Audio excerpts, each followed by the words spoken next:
Siyanibingelela nonke balaleli nani babukeli egameni lika Jesu Kristu oyinkosi nomsindisi ezimpilweni zethu. Siyanxusa kuzo zonke izindawo enilalele kuzo ukuba nithathe amabhayibheli enu njengamanje nilalele ivangeli lombuso wezulu lapho sishumayela khona ukuphenduka nokuthethelela kwezono nokubhabhadiswa egameni lika Jesu Kristu oyinkosi nomsindisi. Kubo bonke abantu abalalele abafisa ukubhabhadiswa egameni lika Jesu Kristu, nalabo abanembuzo mayelana neBhayibheli, nalabo abanobufakazi uJesu Kristu oyinkosi nomsindisi esekunikezile ubufakazi ukuba ukuthule kuzo zonke izindlebe ezilalele ezimisele ukuzwa eqinisweni nasebugcweleni ngobufakazi bakho ukuba nixhumane nasi kule mininingwane esoyishiya njengamanje. Ngizoqala nge-email address ethi izwilenkosi.ujesukristu@gmail.com izwilenkosi.ujesukristu@gmail.com noma i-cellphone number noma i-WhatsApp number la ningakwazi ukuxhumana nathi khona ethi 066 566 9245 066 566 9245.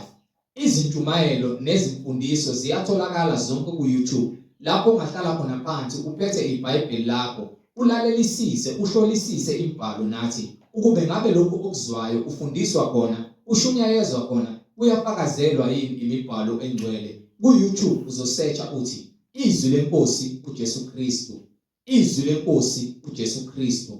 Ungakhohlwa ukusubscribe, ungakhohlwa futhi nokupressa i-notification button ukuze ngaso sonke isikhathi uzoyithola izimfundiso eziphilileyo ezisiholela eqinisweni nasebungcweleni. Ungakhohlwa nokusharisha i-link nabo bonke abantu obaziyo, ikakhulukazi labo ohlanganyela nabo ngaso sonke isikhathi. Lapho nihlanganyela nithi niyakholwa ukuthi uNkulunkulu udale izulu nomhlaba, niyakholwa ukuthi uJesu Kristu uyinkosi nomsindisi, ukuze wonke umuntu azohamba ngokwesiqiniseko sembhalo engcwele iBhayibheli. So ku-YouTube sharisha i-link nabo bonke abantu baziyo izwi lenkosi uJesu Kristu, izwi lenkosi uJesu Kristu. Ake sigobise amakhanda, sivala amehlo, sibonge uBaba wethu osezulwini ngalesikhathi samanje nokuthi izwi lakhe lifeze umsebenzi wakhe uNkulunkulu osemazulwini emphefumulweni wethu. Baba wethu osezulwini, mangcweliswe igama lakho, umbuso wakho mawufike, intando yakho mayenziwe emhlabeni njengasezulwini. Usiphe namhlanje isinkwa sethu semihla ngemihla, usithethelela amacala ethu njengoba nasi sibathethelela bonke abasonayo. Ungasingenisi ekulingweni, kepha usindise kokubi, ngokuba umbuso ungowakho namandla nenkazimulo kuze kube phakade. Amen. Balaleli nani bazalwane, yamukelani mfowethu uMhlengizondi ozobe sifola ngokwemfihlakalo yemibhalo, umoya ongcwele ekhazimulisa isibani sezwe uJesu Kristu yena yedwa oyinkosi nomsindisi. Sheshisane nithatha amabhayibheli sihambisane kule ndlela yobungcwele. Amen. Ngiyamnikelela bazalwane egameni lika Jesu Kristu umnini mandla onke. Silobe sithule bona ubufakazi ngayo imibhalo ukuthi yinye inkosi, yinye inkolo, omunye umbhaphathiso. Ayikho enye indlela, yonke indlela ephileni idlula kuKristu ngokubuyela ngobe ukufa akwazi ukuthola ukuphila phakathi. So uma sifuna ukuphila phakathi masize kuye, samukele yena asifundise indlela yokuya ekuphileni. Uma siya esikoleni siya kuthisha uzosifundisa. Uma nathi sinesifiso sokuba uthisha, ukuba uba kanjani uthisha, bakufundise esikoleni amagama, bakubhalise, bakuhlole ukuba ngabe uyaqonda yini, bakudlulisele kwelinye iklasi, bakunike i-report lokuthi uyaphasa noma cha. Ukusho ukuthi uma uphasa usulungele ukudlulela phambili ukulungiselela kwelinye izinga. Uma ufeyila kusho ukuthi akwabo ukulungele, kusamele ube lo khona ulungiswe, uzodlula bese ulungile. Bese uphasile waqeda isikole sewuyahamba uyakhetha-ke, ufuna ukuba injiniyela, ufuna ukuba udokotela, ufuna ukuba ummeli, ufuna ukuba iphoyisa, ufuna ukuba umculi, bese kuyahlukana nge-university uyakwazi ukufundela ukuba umculi, ufundela ukudweba, ufundela ukupenda, ufundela ukuba umlingisi. So kunabantu abangaphambi kwakho abazokufundisa ukuthi uba kanjani yilokho ngoba bona sebefikile kuleso sigaba badlula baze baba yilento ofisa ukuba yiyo wena. Kanjalo-ke abafuna ukuphila okuphakade sinomuntu oyedwa-ke, asinabo abantu abaningi abazosifinyelelisa kule mpilo yaphakade, kepha uyedwa umuntu, and umuntu lowo uJesu. Emhlabeni siyaphila, sinezinto esizifisayo, kepha uma singenayo inhloso yokuphila ukuphakade, ngeke uzuphile phakade kule nyama okuyona njengamanje. Njengoba uphila usenyameni, njengoba ungibona, ngeke ngize ngiphile. Nganginobaba, nganginomama, nganginogogo nomkhulu, abasekho emhlabeni, sebadlule emhlabeni, bake emathuneni. Ngeke uzuphile enyameni wangunaphakade. Ngazalwa ngiwumntwana, ngaze ngakhula ngaba mngaka, lesikhathi engikusona sodlula ngizoguga. Ngeke ngize ngiphile okwangunaphakade emhlabeni. Ithi incwadi yonke inyama engutshani iyavela iphinde ibune ishe. Ayikho into ngathi emhlabeni eyaphakade ngaphandle komphefumulo. Nawo nendawo yawo ukuba lowo senqobe ukufa, usenqobe isono, waya kuJesu. Isono kunzima ukuthi sisinqobe, kepha kona kuyenzeka ngokuba uthi uJesu akukho okungenzeki kuNkulunkulu. Lengilosi evakashela uZakhariya ithi akukho okungenzeki kuNkulunkulu. So uma kungekho okungenzeki kuNkulunkulu kusho ukuthi konke kuyenzeka. Kuthina kunganzima, kepha uNkulunkulu yena konke kuyena kuyenzeka. So uyazikhethela ukuthi na ufuna ukukhonza uNkulunkulu ozokwenza ukuthi konke kuwena kwenzeke noma cha.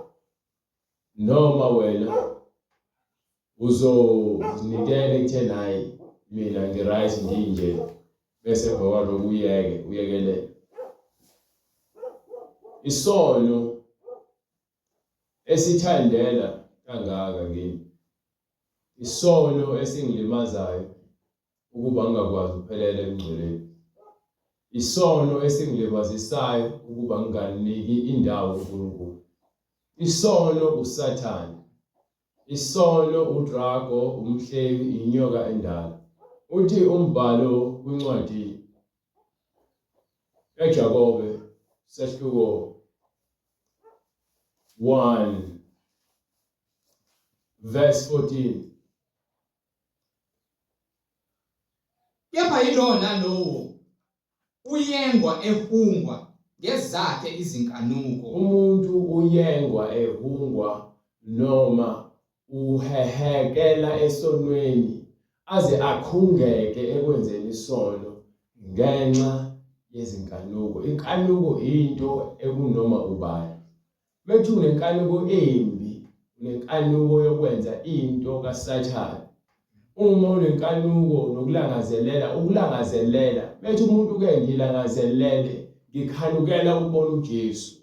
Bekuthiwa ukhanukile noma ulangazelela utshwala, ulangazelela ugwayi, ulangazelela amanga, ulangazelela iTV, ulangazelela ifoni. Izinto lezo ozihalelayo wena, lezo zinto lezo ziyadoba, zithola indawo kuwena yokuthi zikwenze wena uzilambele. Azikubizi ngenkani. Kuba kulento yajabulisa, igame qaqa. iTV, ngifuna ukubuka lokuyana. Lezi zinto lezi ziyakubiza ngendlela ecashile ezenza wena ukuthi zijabulise inhliziyo yakho, kepha wena ufile uhambe. So uma ithi incwadi, Kepha yilo nalowo uyengwa ehungwa ngezakhe ezakho izinkanuko, singajabulana into eyodwa. Kwenzeka amadoda amabili ehlezi ngaphansi komuthi emadala engabahluleli. kunomuntu wesifazane othanda uNkulunkulu. Wayenokuphuma emzini wakhe ageze. Mephume egeza kanti akaboni ukuthi kunabantu abahlezi bemcuthele bembuka. Abatshelani nomunye uyazivulela nje inkanuko iyambulala inkanuko yakhe.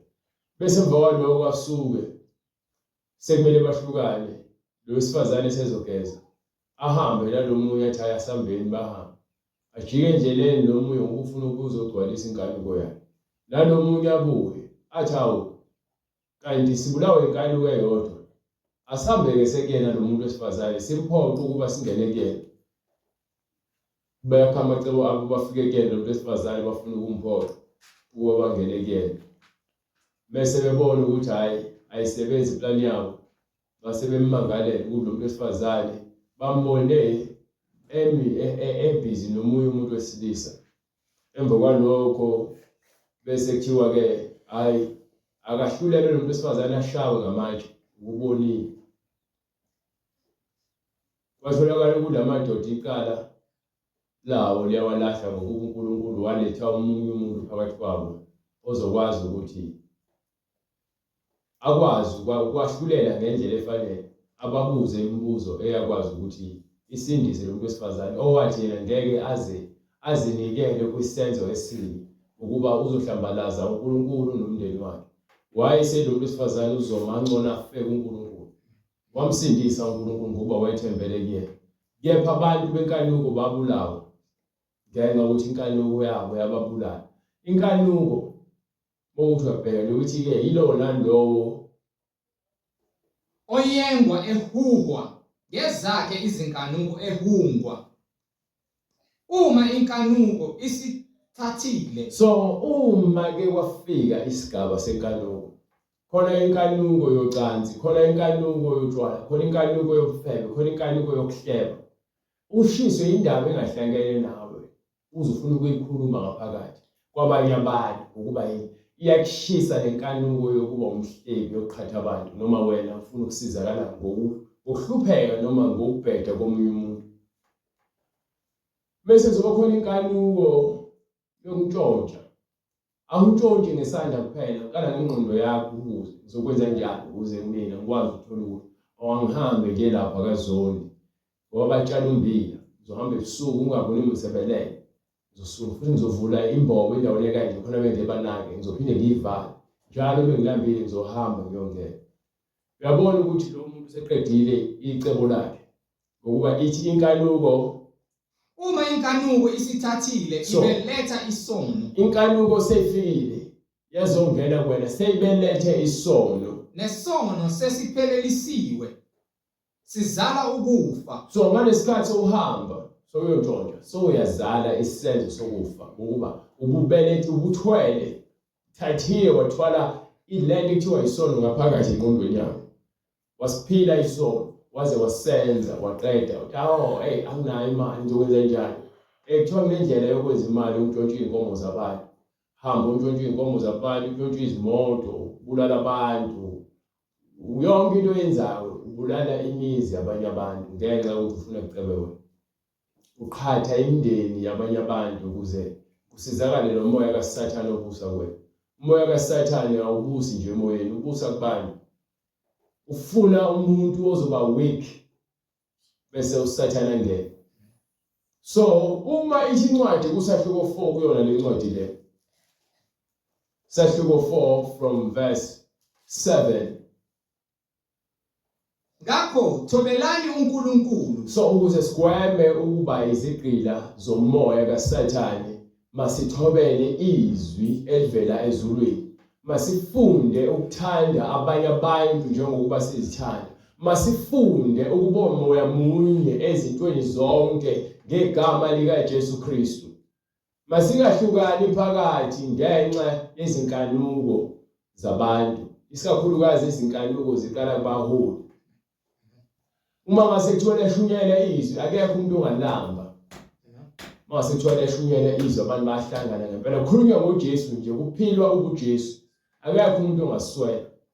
Abantu bayaswela ngokuba abaholi abaningi bawugombela kwesabo. Siyalamba. silambele ekutheni size sibone indlela yokushumela kuyona ndlela engasiphilisa ukuze sizokwazi ukuthi sibe yizichebe. Sifuna udumo lwabantu khona sizokwazi ukuthi thina sibonakale singabantu. Sigqoke izivatho nokhola bese sisibona ukuthi ngempela thina sabantu abagcotshiweyo. Umgcotshwa akagcotshwa ngejazi, awugcotshwa ngesitifiketi. Umgcotshwa ugcotshwa ngeqiniso nangomoya kaNkulunkulu. So uma lithi iBhayibheli masibe ngabantu abathobeke ngaphansi kukaNkulunkulu. Uma ungathobeli uNkulunkulu umuntu ngeke uzumthobele. uNkulunkulu uzokufundisa ukuthi thobelanani, thandanani. Uma umuntu ekwenza kabi, musu ukufuna ukumenza kabi, wena nika intukuthelo indawo. Ungathathi indawo yokuthi wena nami phela ngumuntu bese wena wenze ngale ndlela engalungile. Ngakho thobelani uNkulunkulu, kepha nimelane noSathane. So indlela yokumelana noSathane uthobela uNkulunkulu, uNkulunkulu akwenzisa intando yakhe. uSathane sethi ke uyazama ukwenzisa into afuna ukuyenza, so uyamgolozela, uyakwazi ukugolozela uSathane. Kepha wathatha isikhathi wazinikela entweni ezokuphazamisa ekutheni wena uthobele uNkulunkulu, wena uzonika uSathane indawo. Uzonika uSathane indawo ngeselfoni, uzonika uSathane indawo ngomculo ulalelayo, uzonika uSathane indawo ngabantu ohlala nabo, uzonika uSathane indawo ngezinto ozicabangayo ekhanda lakho. So uma kuthi ungamnika uSathane indawo, hlinza ngobungcwele. Kunzima umdliza ubungcwele nomhlaba ophethizela kangaka. Amantombazana ahamba nqunu, abafana bahamba nqunu, abantu badaka utshwala, abantu bayadelela, abanye bathuka inhlamba, ubuka iTV ingcolile, ulalela iRadio ingcolile, yonke into ingcolile.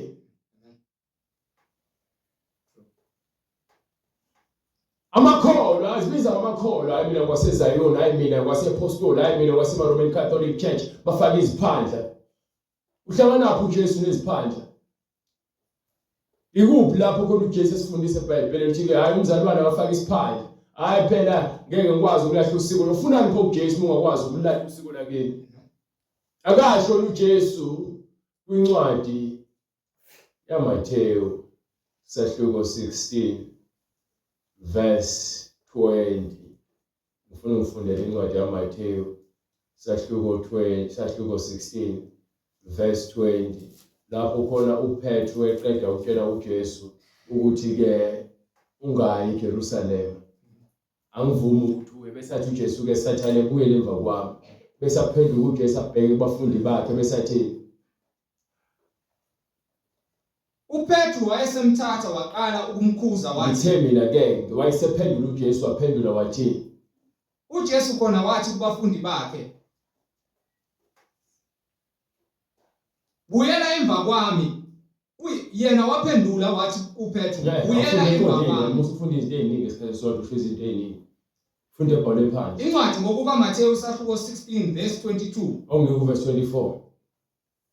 Khona uJesu wathi kubafundi bakhe, uma umuntu ethanda ukuza emva kwami, Uma umuntu efuna ukulandela uJesu, makazidele. so uJesu akashongo ukuthi woza nesiphandla sakho uzomkhonza nesiphandla sakho. uJesu akashongo ukuthi woza namabhonki akho uzomkhonza namabhonki akho. uJesu akashongo ukuthi woza nezintambo zakhe esinqeni nasezingalweni nasezandleni uzomkhonza nazo. uJesu akashongo ukuthi woza namasiko akho uzomkhonza nawo. uJesu uthe uma umuntu efuna ukuza emva kwami ngizokushaya.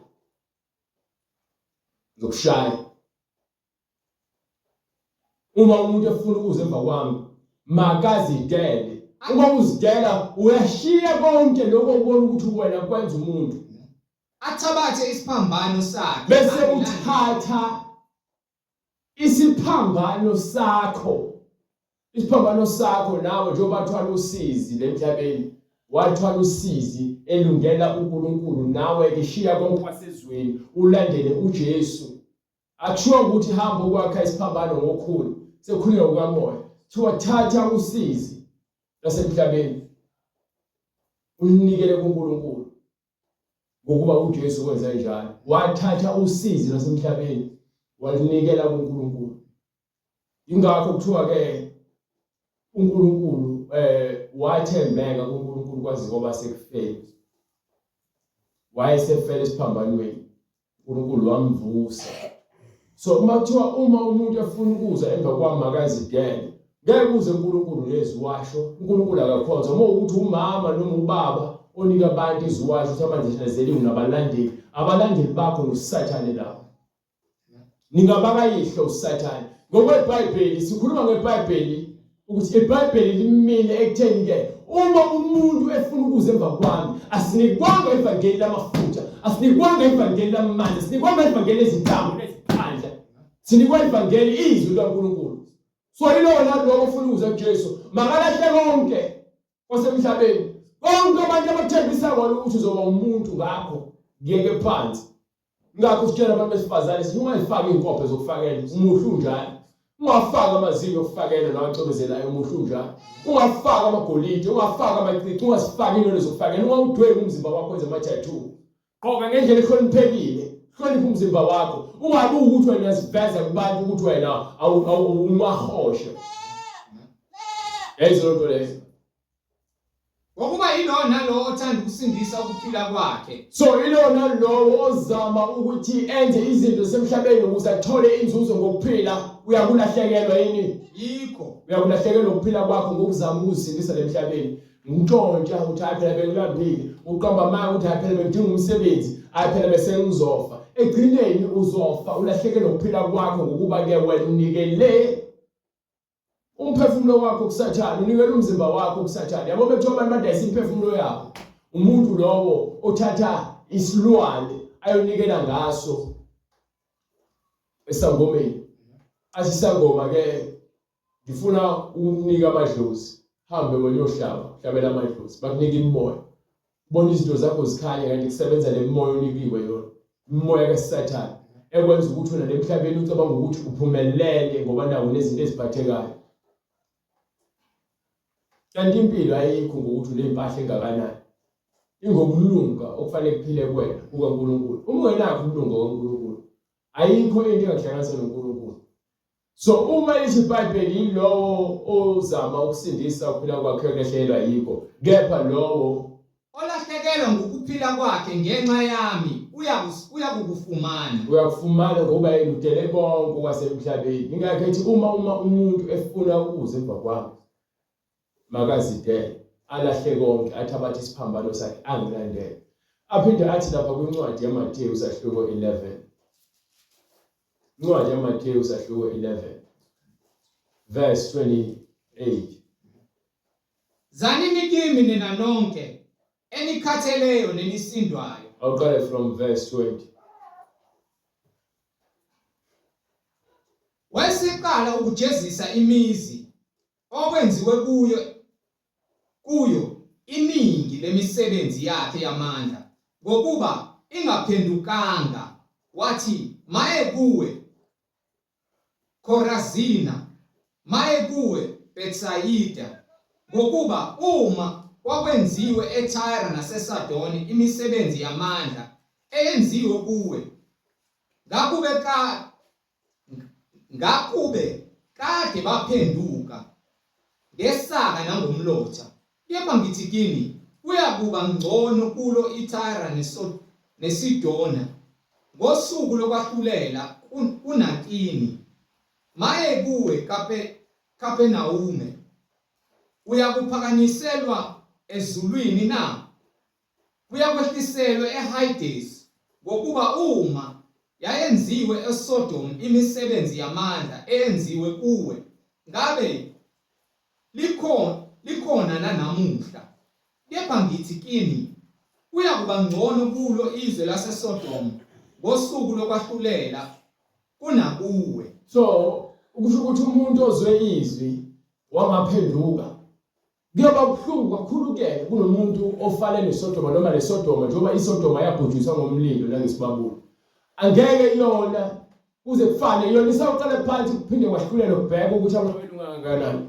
but wena olazile izwi kuthiwa akusekho ukuthi uphinde uthethelele noma cela ngoba ulazile iqiniso ukwenza imisebenzi emikhulu phambi kwakho kepha wena uzwanga ingakho athi uJesu ke kuyovuka ngisho inkosazane bani inkosikazi le yaseningizimu izofakaza naseSodoma neGomora nabo njalo baseNineve la ushumele khona uJona nabo bayofika bazofakaza Ngoba baphenduka uJona eShumayela. So indaba inokuthi ke inhliziyo ezikhulu ziyatshelwa iqiniso kepha sibambelele kulokho okujabulisa bona. Njoba namanje ivangeli liyashungela. Ivangeli ngithola ukuthi la ishungelwa ngendlela eyahlukene. Amaxoki amakholwa isikakhulukazi laba basemaromini bayabizwa kuthiwa bayongcwaba emzini yabantu abafike bakhuluma iqiniso njengoba libhalwe phansi eBhayibhelini. Bathi umzalwane umuntu ongakholwa baphinde bathi lo muntu ufanele uNkulunkulu mefika kuyena uNkulunkulu aphinde amthuma azoba idlozi lapho ekhaya. Ubuxoki lokho.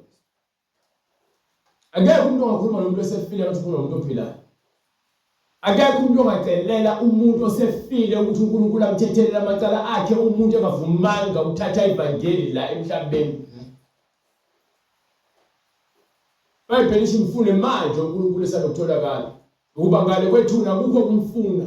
Uma uhluleka ukwamukela izwi kaNkulunkulu wenza ukulungiswa kaNkulunkulu. Uma ufa wena esihogweni. Ingakho uJesu ethi ke nalabo baseBethsaida ke. Ngoba phela bengaka bayaphatha esihogweni ngoba abantu abaningi bazikukhumeza. Hayi mina ngiphethwe abakithi abangaseka. Mina ngiphiwe konke enginakho abantu abakithi abangaseka. Njengoba uwile ngalokho wena ukukhumeza abantu abangaseka ukuthi wena uyilokho oyikona ngenxa yabo. Uzwe esihogweni. Akwazi ukubhanga uNkulunkulu lezithixo. Awukwazi ukubiza kubantu asebefile wena uphila kukhona uNkulunkulu ophilayo. Awukwazi ukuzibiza ngomzalwane uhambe ufakaza kubantu wena uthi ke uNkulunkulu uzomvusa lamuntu oyazoba idlozi. Awukwazi ukuzoba ke uthi umzalwane ke ufaka isiphanda uthi ukholwa kuJesu. Lesikhumbo sifakile usithathe ukuphi la khona uJesu atifaka isikhumba. Ikuphi lapho kuthiwa khona yenza lezi zinto ezenzayo? Onginika incwadi Isaiah 8:19. Isaiah 8:19-21. Univezele ukuthi iBhayibheli yasitshela ukuthi ayikho into engihamba ngoyifuna mina kubantu abafile ngomuntu ophilayo. Mina ngiyaphila. uNkulunkulu wangidala uyaphila. Umuntu oqala uAdam wakhiwa uNkulunkulu. Wayefa uNkulunkulu kwaze wafika uSathane. Kepha manje angisakwazi ukuthi mina ke ngizothi ke sengizolalela abantu abadala basekhaya. Befile njengami nami ngizofa njengabo. Uzonginika kanjani amandla lo muntu ukuthi mina kube khona engizokwenza? Yena ehlulekile ukwenza konke emhlabeni. Usezoba uNkulunkulu kangakanani? Usezoba ingilosi kangakanani? uJesu ke befika kena bezothi ke abantu asebefile bavuka kanjani? Bese bethi ke khona phela into esifazane oweganile. Unendoda yena bafowabo bebu7. Umthetho ke bawunika uMose kuthiwa uma umuntu wesifazane eganile indoda yakhe ifa ingenazi ingane ayingene umfowabo avulise avuse umuzi wakhe. Kwenzeka ke bonke abakwazi ukumnika ingane bafa kwaze kwafa yena. Kuthiwa njengoba ke uphila nemhlabeni wayeganile kwenzeka njengomthetho obekiwe. Usezoba unkosikazi kabani ke bese kuvuka kwabafileyo. Uthi uMoses nina nazi sikhuluma ngayo nanokuthi aniwazi amandla kaNkulunkulu. Abavukayo akusekho kukananwa. Uma ngifa manje mina ngezulwini noma ngesihogweni mekuthathe ngishadile unkosikazi wami ezulwini mawucabanga sikathandana kanjani futhi mina sothandana sibukelana lapha esihogweni ngiyashayena ngale ezulwini uphila kamnandi ngithi awuzandwa sami yakathanda ngihlala ngesikhathi sami. Akukho mshado uma sekufiwe nihlanganiswa emhlabeni lithi iBhayibheli abashalo besikhuluma sohlukaniswa ukufa nangempela bahlukaniswa ukufa. So uzongitshela ukuthini ukuthi ke yasobonana kwelizayo. Ziwu2 indlela lemhlabeni nasezulwini. La emhlabeni isihogo sokufa sokuthi uma ufa usebenzela isihogo kanjalo nasezulwini usebenzela izulu usebenzela izulu. Awukwazi ukuthi uzofuna ukubhanga izinto wena ufuna ukujabulisa abantu ukuthi hayi phela kufanele basindiswe. Abanye bathi ubona abantu abashabengeze basontweni ngoba naku bayashawa ngezwi. Mangayalwa ungakela iqiniso uzoba umsebenzi wami ngivele intsha ifile. Ngenxa ukuthi abantu abatshela iqiniso. ngenxa yokuthi obaba sebesisama iy'ngane zabo. Abafundisi sebefuna ukugcwala amasonto, iy'tabane zigcwele la, izifebe zigcwele la, omahosha bagcwele la, izinhlelo zigcwele la, abayithakathi zigcwele la, amasela ababulali. Akhona oyedwa utshela mawaphenduke. Umfundisi ujabulisa ukuthi bekugcwele imali esosweni, then ayike inkonzo ihamba kahle. Fela bekeshumela abantu baphenduke babone ukubaba. Abantu beza Johane uMbhaphatisi befuna ukwazi ukuthi kumele bayenze ethi phendukani. Uphethe washumela ivangeli wabatshela abantu ukuthi benze iphutha ongalaleli. Baze babulala indodana kaNkulunkulu nayo yodwa leyayivuse ngamandla. Ongekho ozoza uNkulunkulu ngaphandle kwayo. Babe sebekuzwa lokho base behlabeke enhlizweni babuza ukuthi madoda abazalwane yini ezokuyenza. Wathi uphethe ukephendukani. Mengiphendukani ngoba abantu sebeyabona khona into wrong abayenzayo. Awukwazi esontweni namanyala akho uphinde uphume nawo uphinde ungene nawo uphinde uphume nawo uhlale namanyala esontweni. Umfundisi wakhe lokuthi uNkulunkulu ukuthanda unjalo ayikho lonto leyo. Akekho uNkulunkulu ongakuthanda ukuthi uhlale esonweni. uNkulunkulu ubuza kuyena-ke lapha kwincwadi yaMathewu sahluko 11 verse 28 uthi wozani kimi nina nonke enikhatheleyo. Bese ukhathele isono uyakuyena. Bese sikusinda isono wasazo sinika bani uyakuyena yosinika yena. Mina ngiza kuniphumuza. So bezothatha isono sakho ukhona kushiyana sona ngokuba uzosusa isono khona uzoba ulula umthwalo wakho. Athi ngiyathathana ijoka lakho ngokuba lona lilula. Uma uthola ijoka lakho usuhamba mahhala uhamba ngezwi lakho. Awungakwenzi ukuthi okay inkosi. Ungabheki lapho okay inkosi. Ungakhulumi kanjalo ngiyaxolisa uNkulunkulu. So phela impilo elula. Kanti unenzondo. Kanti uhamba ungena ethaveni uphuma ungalali kusemnyama. Bathi uJesu befika kwena uzoguqula ingqondo yakhe ibe yinto.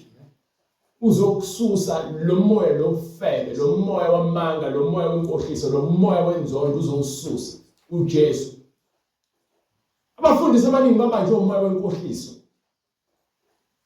Bagqoka amajazi mahala bayophatha amagece namarosali eneyiphambano. Ngazi utshela ukuthi abegcotshiwe bakhuluma ngathi bayacula.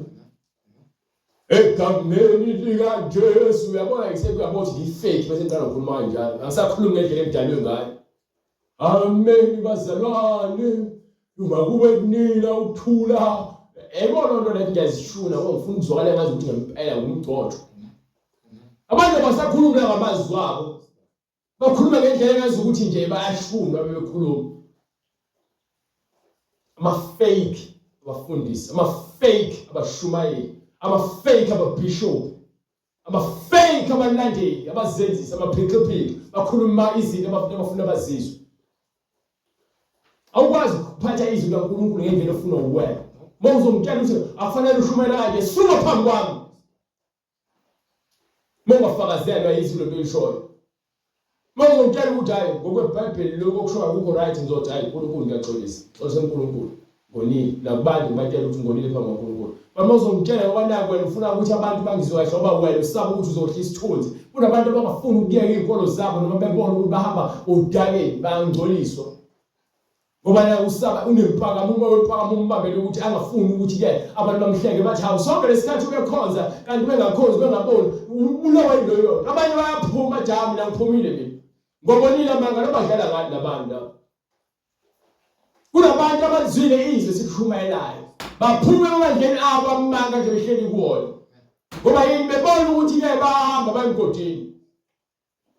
Asikholelwa ukubukwa. Ngishumayeleni ukuthi ngithande. Uzongithanda ngothando lukaKristu uma selifikile kwena. Uzomuzwa uKristu ngeke uzwe mina. Ngitshela ukuthi hayi uKristu wena ngekabi wena nomusa enothando. Lembuzi leshaya impunga.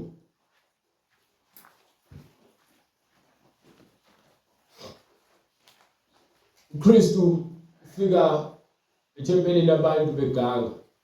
Thatha isikalvasa sibophe. Abashaya kuphendula amatafula achitheke kuyilo ndaba leyo bakhiphele ngaphandle. Abatshela ukuthi indlu yababa kushiwe kwathiwa akuyona indlu yokugebengu le indlu yomkhuleko.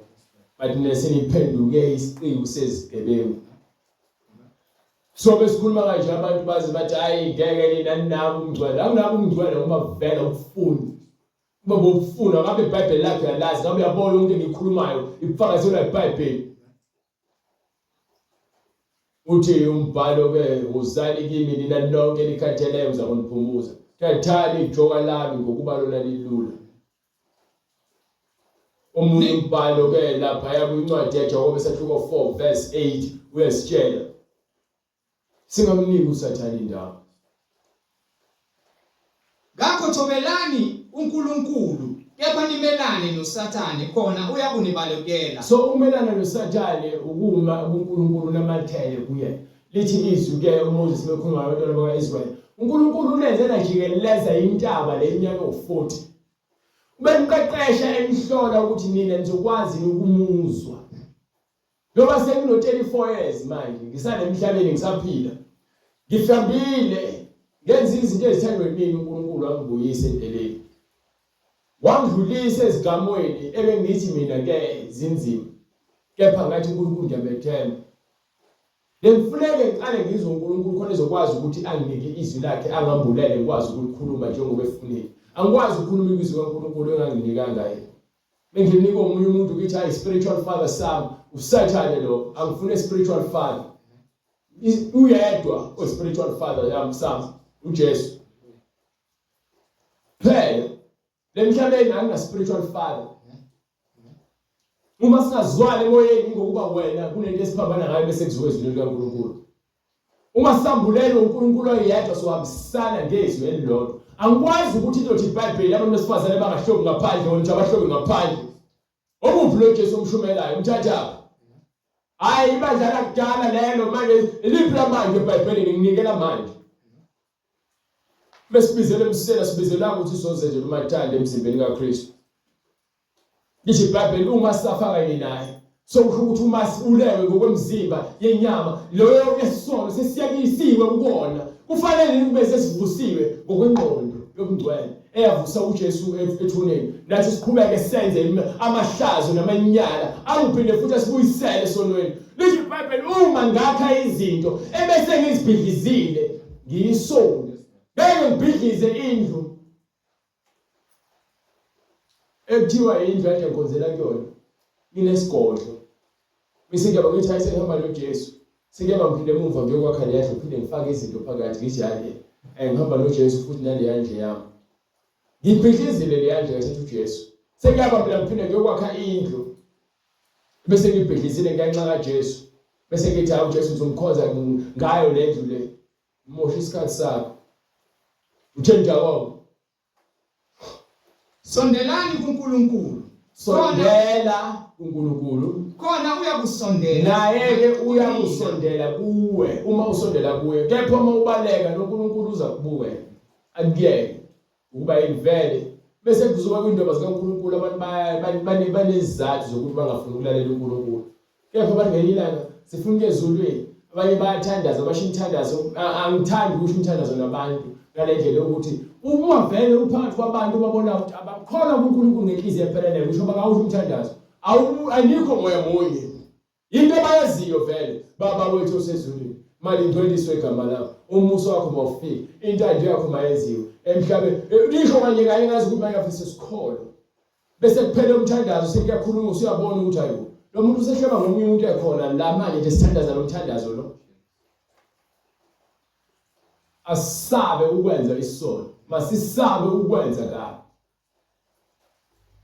uthini umbhalo lapha kwincwadi iqedele lo ncwadi leyo bese ungile incwadi engizoyibiza hlanzani izandla nina zoni masihlanze izandla thina siyizoni nihlambulule izinhliziyo nina sihlambulule inhliziyo thina abantu abangekho eqinisweni ibani lusizi masibe njani ibani lusizi umuntu olusizi kusho ukuthi lo muntu lowo khona into emphethe kabi akuphathe kabi ukuthi uyona uzuphenduke iba usizi ubone umsebenzi oyenzayo ukuthi mibi uzuphenduke udabuke nikhale bese ukhalela ukulunga ukuhleka kwenu makuphenduke ukudabuka. So ukujabula ujabuliswa amahlaya ku-TV nayo yonke imsangano uyahlela. Ngiyajabula sihlala nabangani bakho nithenga nijabula ngomunye umuntu, nijabula ngemsangano, nijabula ngamanyana, nijabula ngokukhohlakala. Nokujabula kube ngokujaba. So lokujabula kwale emhlabeni masikuyeke. Asikhalele uNkulunkulu ukuthi aphile kuthina. Kusukela ebusheni bethu kuze kube ukuthi sesibadala. uNkulunkulu simfune simlangazele. Uthi umbhalo kwincwadi yamaHebheru sahluko 12 kusukela kuverse 1. Iyona ke ngivana ngayo. Incwadi yamaHebheru sahluko 12 verse 1. Nginike yona. Incwadi kumaHebheru isahluko 12 isahluko sokuqala. Yes. Incwadi kumaHebheru isahluko 12 verse 1. Ngalokho ke nathi lokhu sinefu elingaka la ufakazi elisihaqileyo. Le ncwadi le iphethe bonke ubufakazi obuyikona ukuthi abakholwayo sebeyabona ukuthi singungwe ubufakazi obuningi kakhulu. Masilahle konke okusindayo. Masilahle yonke into engasivimbela, silahle amadimoni, silahle amadlozi, silahle metho amadlozi akushiwo abantu abadala ngeke ubalahle ngoba vele abaseka abantu bakini futhi ngeke uzwenzele lutho ngabo. Abantu idlozi umoya onikwa isangoma, ithonga umuntu wakini ongasekho. So uma khulunywa ngokhokho, khulunywa ngomuntu obekade ephila igama lakhe uyamazi wakulethe emhlabeni. Kepha idimoni nedlozi into eyodwa umoya leyo enikwa abantu emhlabeni. Ngezimbuzi nangeziphandla nangemsebenzi ethiwa yenzena ngamalathi bese kuthiwa ke unabantu abadala. Akubona abantu abadala labo bakusingethe unikwe idlozi. So lahleke idlozi uthatha umoya ingcwele ngoba lemhlabeni ufike ngomoya ingcwele ufika ngedlozi. Masilahle konke okusindayo. Lahla konke okusindayo. Nesono. Lahla ubufele. Lahla inyongo lothela ngayo. Lahla ushembe. Lahla Roman Catholic Church. Lahla Pentecostal. Thatha umngcwele. Nesono esithandela kangaka. Lahla ubhiya, lahla ugwayi. Lahla amawigi namawivi lenofakayo, lahla amacece, lahla upende ngawo ubuso, lahla upende ngawo izinzipho okwenza isifebe noma hosha, lahla yonke lento ngoba iveli uNkulunkulu. Sigijime ngokubekezela. Bese unamathele uNkulunkulu bese uhamba nendlela yomngcwele ngokubekezela sibizele umngcweleni. uNkulunkulu ngidale nginje, uma ngifanele ngife nginje. Ngiyabona umhlaba nginengozi ngami imali, ngeke ngiyisuze ingozi. But upende i-tattoo uyijobe ngamabomu. Lo tattoo leyo kumele ucele uNkulunkulu akuthethele ngoba usayisusa. Ukuba wabe ungazi wenzani ube isiwula, vuma ukuthi isiwula. Lahle konke lokho bese uthathe le ndlela yomngcwele. Sigijime ngokubekezela kulokhu kuncintiswana. Lahla lezi washo lezi wambo uzilanda nalemithi egcwele indlu yakho. Lahla esikumisweleyo. Yona lesimiselo ukungcwele nempilo yaphakade. Sibhekile kuJesu. Sibheke kubani? kuJesu. Alimfuna uJesu. Uthi uJesu uhlolani imbhalo ngokuba nithi kuyona nokuphila okuphakade. Iyona efakaza ngami. Kepha ngeke nize kimi ukuba uNkulunkulu alimfuni. Kepha lokho lethi uNkulunkulu ngiyamkholwa, uNkulunkulu unginikele nje umuzi. Unkunika umuzi olimnikani uNkulunkulu. Phela uNkulunkulu uthumele ubaba ukuba babe yidlozi. So mhlabeni obaba bena bese bongibongela uNkulunkulu. Amanyana nawo into engekho, into efile le. Ungayithatha ubeke ngesoko, ungayithatha ubeke ngalekeleni ubeke ayefana ayinomsebenzi. Ayinomsebenzi nje. Soze futhi abanomsebenzi. Nibulala izilwane mahala nje.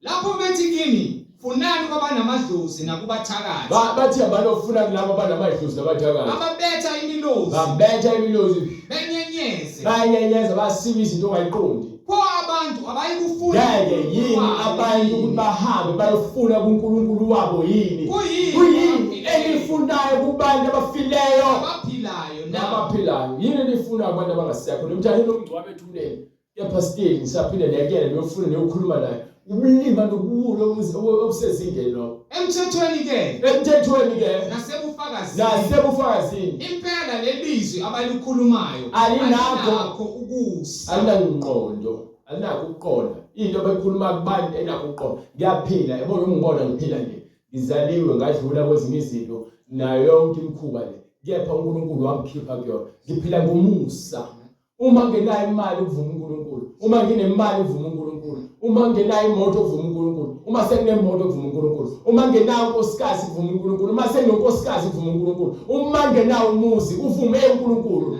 Uyena owaziyo ngekusasa lami. Sibhekile kuJesu. Mangibheke kuyena uJesu kuphela owazi ngakho konke ngami. Umqali nomphelekezisi. Uyena owazi ngami ekuqaleni, uyena futhi ophelelisa impilo yami. Ukukholwa kwethu. So ukholo lwami lihleli kuyena.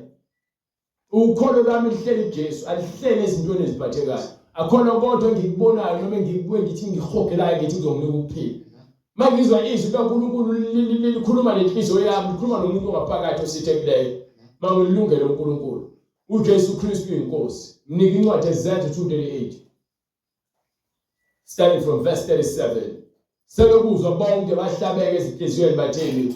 Bathi kuPetru nakwabanye abapostoli. Madoda bazalwane. Siyakwenze njani? Wayesethele uPetru. Phendukani. Yilowo nalowo. Abhaphathize. Egameni likaJesu Kristu. Kukho ukuthethelelwa kwezono zenu. Khona liyakwamukeliswa isiphiwo sikaMoya oyingcwele. Ngokuba isithembiso ngesenu nesabantwana benu. Esabo bonke abakubo. Bonke inkosi uNkulunkulu wethu yakubabiza. Wafakaza nangamanye amazwi abaningi wabayala wathi. Zisindiseni lesizukulwane lesi siphambeneyo. Zisindiseni kulesizukulwane esiphambeneyo. So abantu abafuna ukuphila okuphakade beza kuJesu ngokwezwi hayi ngokwami.